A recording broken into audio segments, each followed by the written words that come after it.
하나님 감사합니다.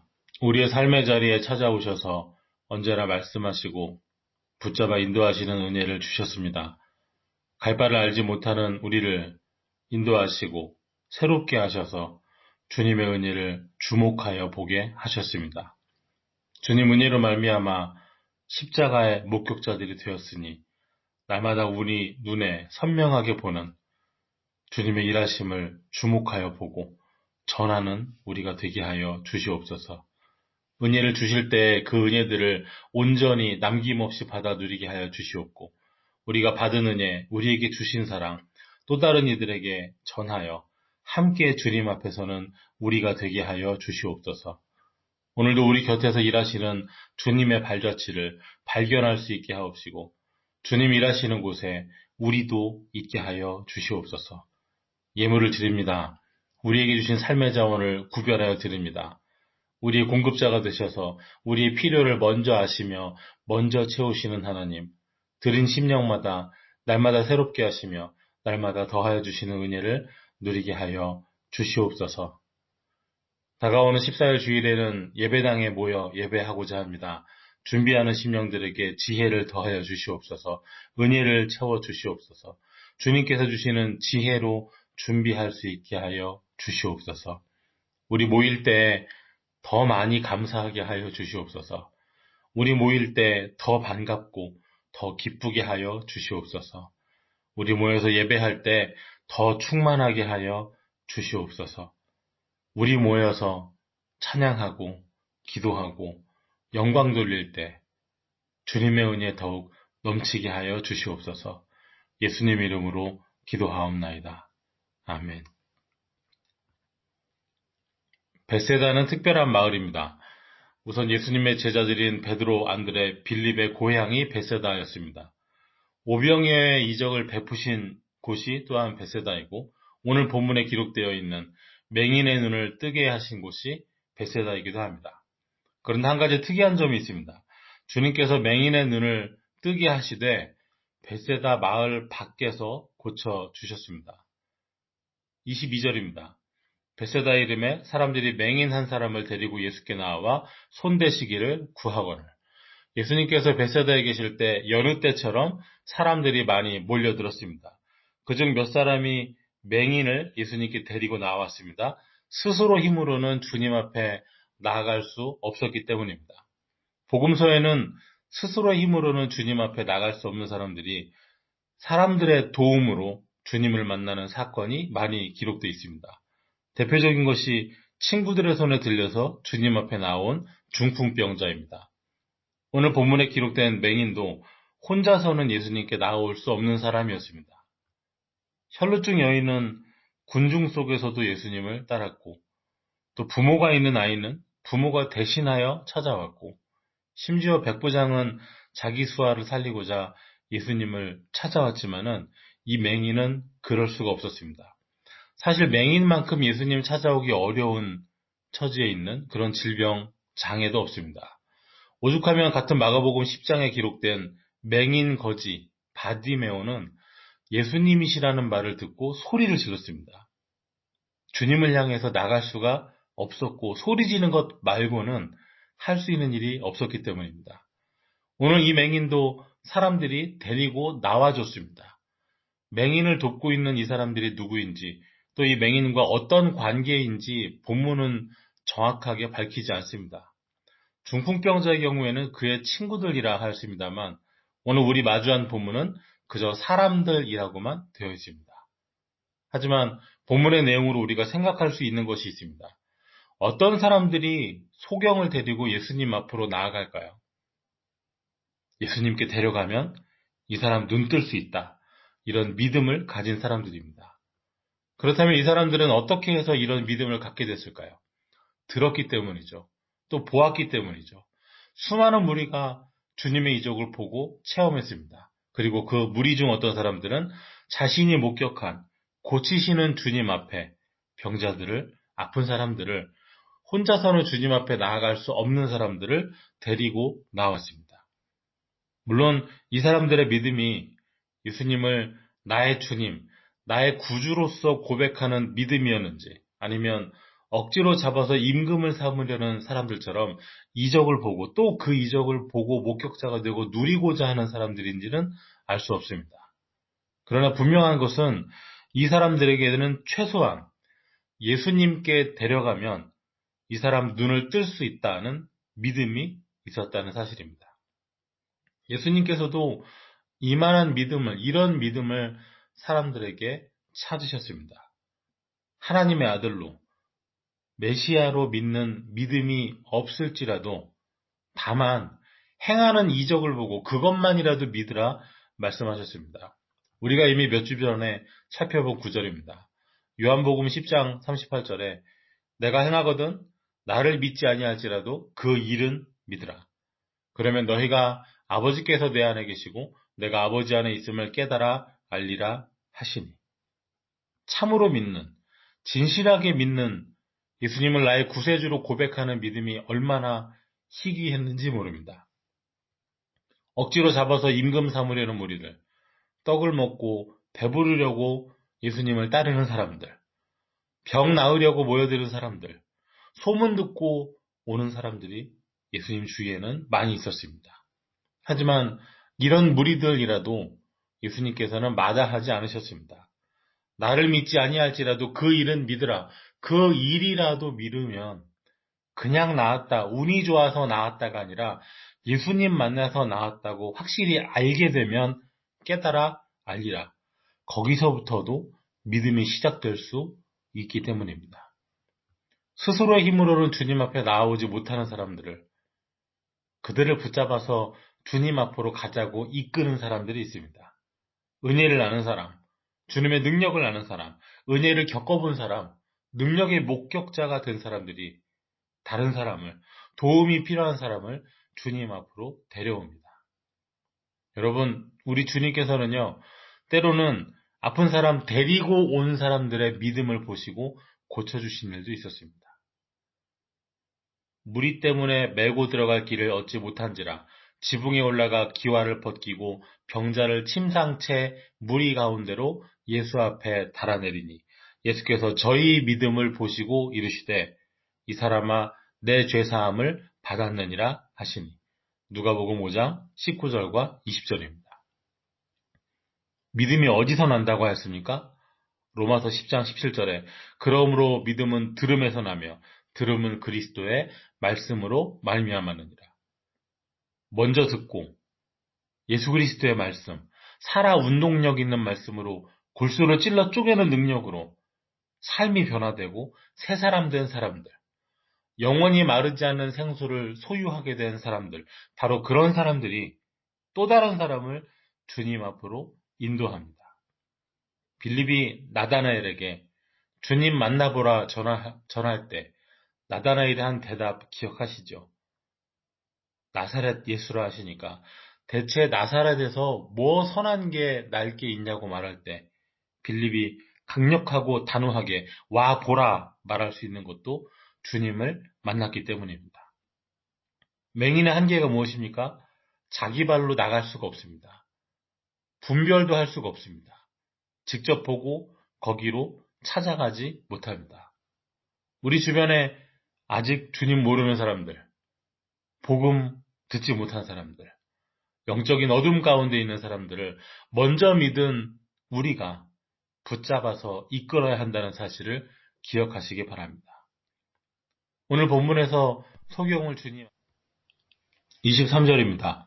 예수께서 맹인의 손을 붙잡으시고 마을 밖으로 데리고 나가사 눈에 침을 뱉으시며 그에게 안수하시고 무엇이 보이느냐 물으시니 예수님께서 직접 손을 붙잡으시고 마을 밖까지 인도해 주셨습니다. 맹인은 지금 참된 인도자를, 진정한 인도자를 만났습니다. 사실 오늘 이 맹인을 주님 앞에 데려온 사람들도 진정하고 참된 영원한 인도자가 되지는 못합니다. 우리가 누군가의 손을 잡고 교회까지는 올 수 있겠죠. 예배에 참여하게 할 수는 있습니다. 하지만 진정한 신앙의 길은 주님께서 직접 친히 인도해 주실 때 그때 시작됩니다. 이 맹인이 언제 이런 친절을 겪어보았을까요? 잠깐 요 앞에까지 내가 가는 길만큼 붙잡아 인도해 줄 사람은 간혹 만나 뵙겠습니다. 하지만 지금 본문을 보시면 예수님께서 마을 밖까지 데리고 나가셨거든요. 이렇게 먼 길을 인도해주는 사람은 흔하지 않죠. 맹인이 마을 밖으로 나갈 일이 있다고 할 때 같이 동행해주면 다시 나는 마을로 돌아와야 되잖아요. 그런 불편을, 수고를 누가 감수하겠어요. 예수님께서 맹인을 고치시는 과정에서 한 가지 이해 안 가는 부분이 있습니다. 예수님께서 소경을 고치실 때 2번 안수하십니다. 왜 예수님께서는 이 소경에게 2번이나 안수하셨을까요? 사실 말씀만으로도 고치실 수 있으시잖아요. 백부장이 그랬습니다. 주님 말씀만 하셔도 됩니다. 직접 안 가셔도 됩니다. 백부장의 말이 맞았습니다. 예수님께서 이 맹인이 눈뜨기를 원하시면 그냥 의지를 가지시면 됩니다. 뜻하시면 됩니다. 말씀하시면 그렇게 됩니다. 그런데 왜 한 번 안수하시고 또 뭐가 보이는지 물어보시고 2번째 안수하셨을까요? 마치 첫 번째 안수가 그다지 효력이 없어서 다시 한 번 하시는 것처럼 말입니다. 그 이유는 예수님께서 안수하시고 또 물어보시고 또 안수하시는 그 이유는 고침을 받고 있는 이 사람 속에 믿음이 형성되는, 믿음이 자라나는 은혜를 체험하게 하시기 위해서입니다. 주님의 능력이 부족해서 한 번 더 안수하신 것이 아니라 이 사람 안에 믿음이 생겨나기를 바라시기 때문에 물어도 보시고 한 번 더 안수하셨습니다. 주님께서는 맹인의 눈만 뜨게 해주시는 것이 아니라 주님을 믿는 믿음까지 소유하기를 원하셨습니다. 예수님께서 그의 눈에 침을 뱉으시며 안수하셨습니다. 그러자 희미하게 보이기 시작했습니다. 회복이 시작되고 있습니다. 무엇이 보이느냐 물으시니 사람들이 보이나이다. 나무 같은 것들이 걸어가는 것을 보나이다. 바꿔 말하면 저 앞에 사람들도 있고요. 나무같이 생겼는데 걸어다닙니다. 설마 나무가 걷는 건 아닐 테니 사람이겠죠. 여러분 이 소경이요. 나무가 뭔지 알아요. 무슨 뜻입니까? 나면서부터 앞을 못 본 게 아닌 거죠. 성경에서는 나면서부터 그 형편이었으면 예를 들면 나면서부터 안진뱅이라, 나면서부터 맹인이라 이렇게 설명을 하거든요. 이 사람 원래는 봤어요. 그런데 어떤 사건이나 원인이 있어서 지금은 못 봐요. 그런데 지금 주님이 손을 대시니까 눈에 침도 바르고 안수도 하시니까 뭐가 좀 보이기 시작합니다. 바로 이 순간이 이 사람 마음에는 믿음이 싹 트는 순간입니다. 아, 지금 이분이 지금 나를 고치고 계시는구나. 어떤 사람들이 묻는 것처럼 왜 하필이면 더럽게 침을 바르냐 이게 아니고요. 고침받는 사람 입장에서 아, 이분이 뭔가 고치는 행위를 하고 있구나. 이분이 뭔가 하시니까 내가 보이기 시작하는구나. 바로 이분이 지금 나를 고치는 분이시구나. 이런 믿음이 생겨나는 과정을 겪고 있는 것입니다. 그냥 어느 날 갑자기 사람들이 어디로 가는지도 모르고 나를 끌고 가서 누군가 만났더니 눈을 떴다가 아니라 수많은 환자를 줄 서서 기다리다가 예수님께서 안수 한번 하시고 기도하시고 고치시고 자 다음 이러시는 게 아니라 지금 내 앞에 있는 이분이 나를 고쳐주시는 분이라는 자각을 할 수 있게 확실한 믿음이 자리 잡도록 주님께서 행하고 계시는 것이죠. 이 사람에게 어느 날 찾아온 불행의 원인이 하나님이 아니시며 이제 고쳐주시는 주님을 통하여 다시 보게 되는 회복뿐만 아니라 나를 고치신 분, 나를 새롭게 하시는 분, 구세주를 향한 그리스도를 향한 믿음을 갖게 하시는 것입니다. 지금 주님께서는 단지 이적만을 경험하는 것이 아니라 믿음을 함께 심어주고 계십니다. 단지 눈만 뜨게 하시려면 그냥 하실 수 있었습니다. 그러나 물어보시고 다시 안수하심으로 믿음 갖기를 원하셨습니다. 이에 그 눈에 다시 안수하심에 그가 주목하여 보더니 나아서 모든 것을 밝히 보는지라. 25절입니다. 다시 안수하심에 주목하여 보더니 나아서 모든 것을 밝히 보는지라. 첫 번째 안수하셨을 때 약간 돌아온 시력으로 안수하시는 주님을, 지금 나를 고치시는 예수님을 볼 수 있었습니다. 그리고 지금 다시 안수하시는 주님을 이제는 주목하여 밝히 볼 수 있게 됐습니다. 내가 지금 눈뜨게 된 것이 바로 이분, 예수님 덕분임을 확실히 목격하고 경험하게 됐습니다. 왜 주님께서 단지 치유만을, 단지 이적만을 주시지 않고 믿음까지 주시겠습니까? 이적, 체험만으로는 안 되기 때문입니다. 한때의 뜨거운 체험, 한때의 뜨거운 경험이 우리의 구원을, 우리 신앙을 담보해 주는 것이 아니기 때문입니다. 오병이어를 경험한 수많은 무리가 주님을 따랐지만 주님께서는 그들을 두고 떡을 먹고 배부르기 때문에 따르는 것이라고 말씀하셨습니다.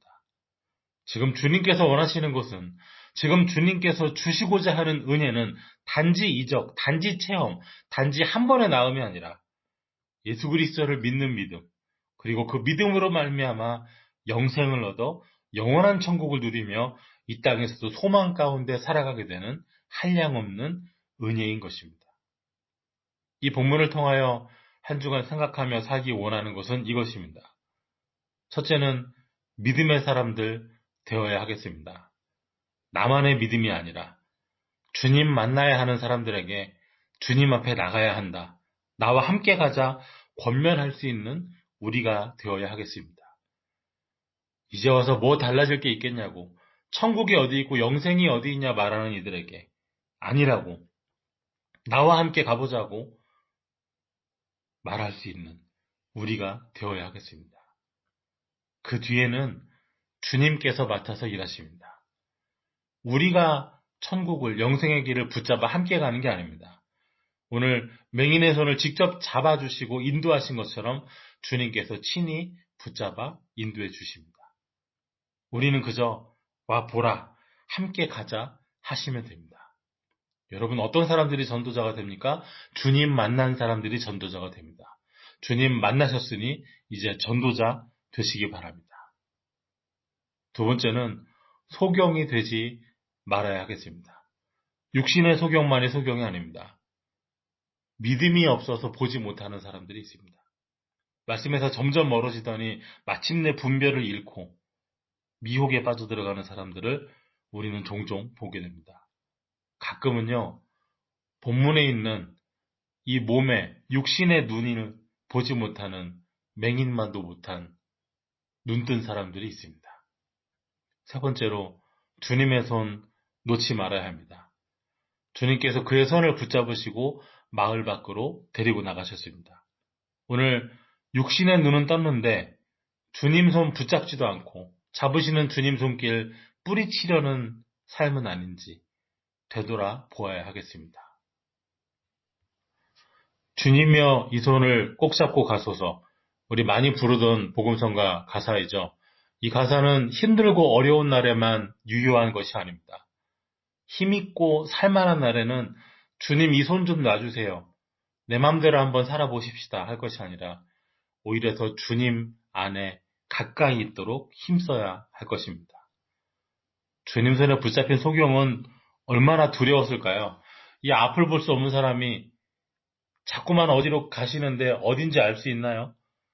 마을 밖으로 가는 것 같다는 사실을 아는 순간 얼마나 큰 공포감에 사로잡혔을까요? 앞도 못 보는데 마을 밖으로 나갔다가 만약에 손 놔버리면요.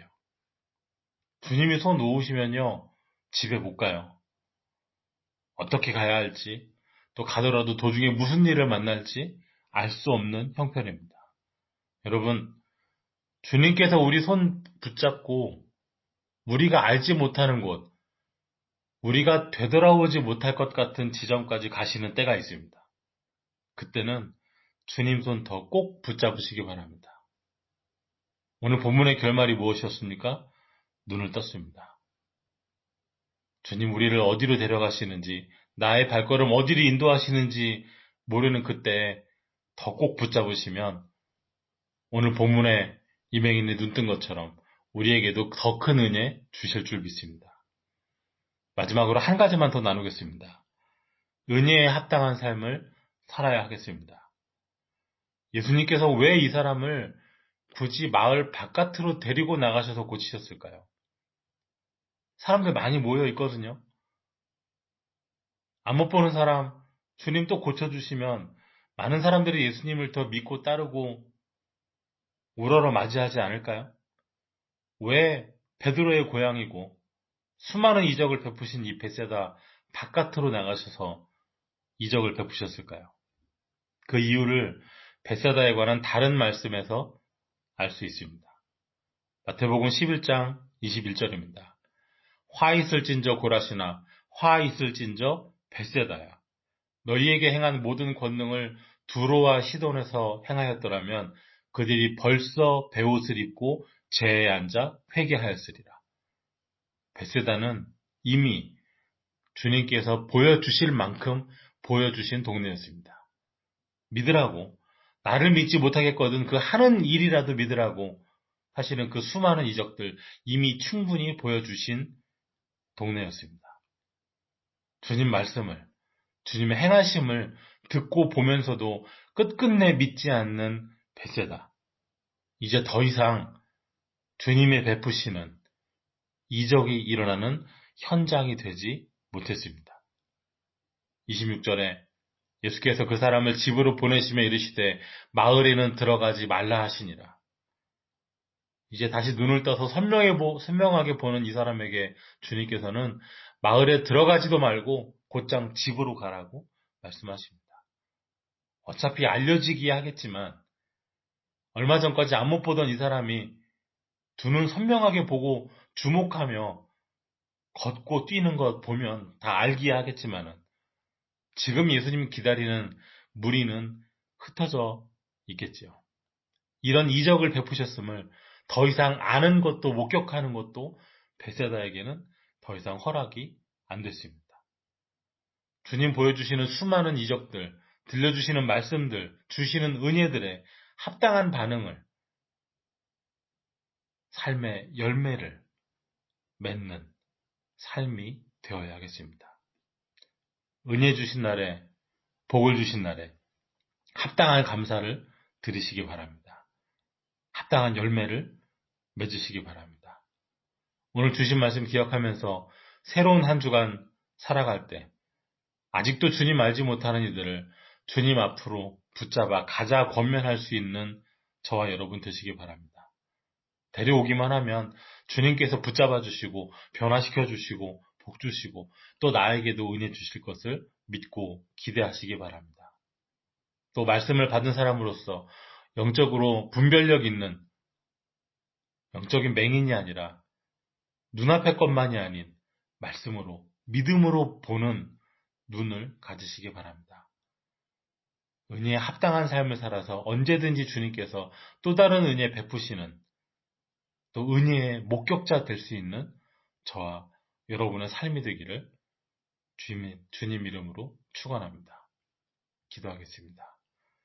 하나님 감사합니다. 오늘 소경을 고치신 주님, 혹 우리가 믿음의 눈을 잃어가거든 우리 공동체 안에서 우리 서로가 주님 앞으로 함께 나아가 고침을 받게 하여 주시옵소서. 영적인 분별력을 얻게 하여 주시고 주님께서 은혜 주시기에 합당한 삶을 살아내게 하여 주시옵소서. 예수님 이름으로 기도하옵나이다. 아멘.